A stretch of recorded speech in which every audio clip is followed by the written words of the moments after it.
Can we chat about something for a minute?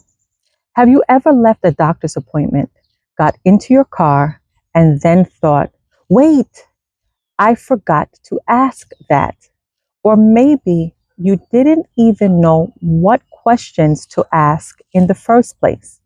Because when it comes to our hormones, our health, and everything that changes after 40, knowing the right questions to ask can completely change the conversation. So grab your tea, get comfortable, and let's chat. Hey, Empress. Welcome back to Chattin with Lex, where we're having real conversations about hormone health, wellness, confidence, longevity, and thriving in our 40s and beyond. If you're new here, welcome. I'm Alexis, but you can call me Lex. If you enjoy conversations like these, make sure you subscribe. So now let's get into today's conversation. Can I share something that I wish someone had told me sooner?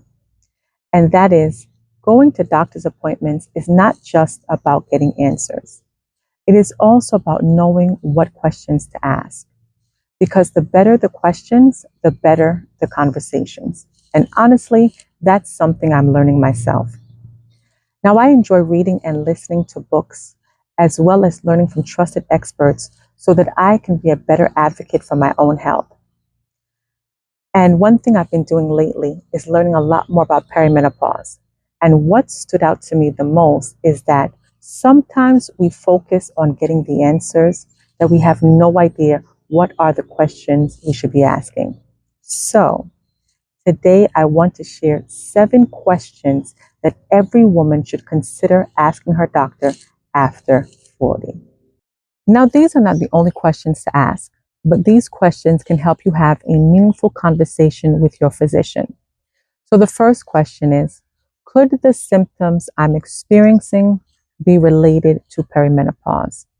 See, a lot of times people think that only a hot flash or having hot flashes is associated with perimenopause. And that's simply not true because the symptoms can vary from one woman to another. So it's worth knowing what symptoms you're experiencing to bring it to your physician's attention.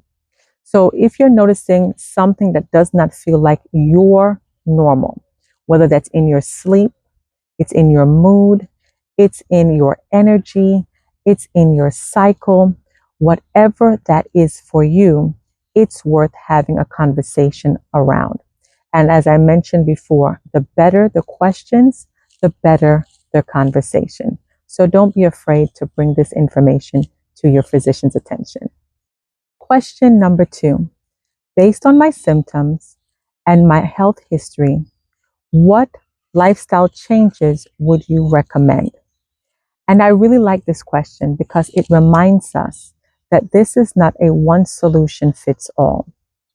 Because what may work well for one woman may not be the best option for another woman.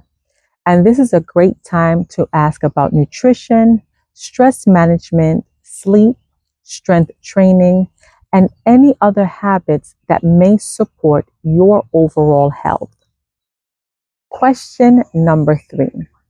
Are there any tests that would help us better understand what is going on? Notice I did not ask, what hormone tests do I need? Instead, I want you to ask your doctor, what testing do they recommend? Because sometimes understanding your symptoms, your medical history, and the bigger picture could help guide those decisions. Now, if you're not getting the answers you're looking for, I will say this. Seek a second opinion because you want a physician that will listen to what you're experiencing so they can actually get you the right testing. Question number 4. How can I protect my bone, heart, and brain health as I get older?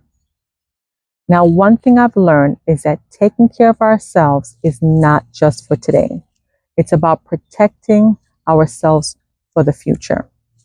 And this question opens the door to talking about prevention and not just treatment. Question number 5. Would hormone therapy be appropriate for me? Now, this does not mean that hormone therapy is for everyone. This just simply starts the conversation. Your doctor can tell you the potential benefits, the potential risks, and whether it makes sense based on your personal health history. Question number 6. If hormone therapy isn't the right option for me, what other treatments or strategies might help? I like this question because it reminds us that there are multiple ways to approach symptoms, and having options is empowering. Question number 7. What can I start doing today to support my long-term health? Now, this might be my favorite question because it shifts the focus away from quick fixes and towards building habits that support our overall health long term. Sometimes the biggest changes start with one small step. Now, before we wrap up, I want to encourage you with this. Don't ever feel like you're asking too many questions. Your health matters. Your concerns matter. And you deserve to understand what is going on in your body. Sometimes the answers we receive depend on the questions we are willing to ask. So the next time you walk into your doctor's appointment, walk in prepared, walk in confident, and don't be afraid to advocate for yourself. Now, thank you so much for spending some time with me today. And as always, Empress, let's take this journey together. It's time to thrive. I look forward to seeing you in the next episode. Talk to you soon. Bye bye.